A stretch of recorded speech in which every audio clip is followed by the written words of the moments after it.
Well, I think there's three reasons for voting for the SNP in both ballots tomorrow. The first reason is that we've fought a positive campaign. Right through this campaign, the SNP, in these tough times that we're all in, have been trying to say what we can do for the future of Scotland. And I always think it's good in politics if a positive beats a negative. And I also believe, incidentally, that a positive campaign will always beat a negative campaign.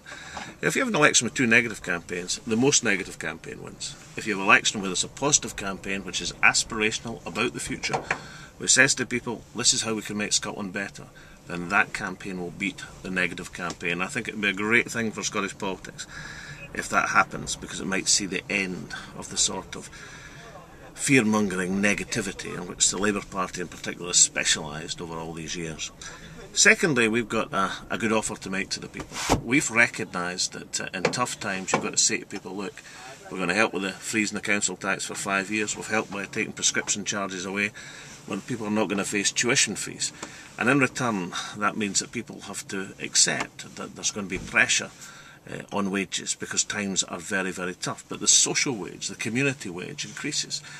And therefore it's vitally important that because it's particularly Scottish ethos that we keep that community identity. And thirdly, I think the SNP are reaching out as no party has ever before in Scotland to all parts of Scottish society. We've been endorsed by folk like Tommy Brennan, the convener of the shop stewards at Ravenscraig, or Bashir Mann, Scotland's first Asian councillor, Dennis Canavan, the great spirit of the Labour movement in Scotland. And we've also been endorsed by 200 entrepreneurs, job creators, in the advert in the Scotsman newspaper this morning. So we've reached out to all strands of Scottish society, and I know that many, many people right across Scotland are thinking of voting SNP perhaps for the very, very first time. So my last message in that campaign is an appeal to those people to think about how to take Scotland forward. A re-elected SNP government will have the strength to lead Scotland in these difficult times. And I absolutely promise that if they put their faith in the SNP, we will repay that faith in handsome measure.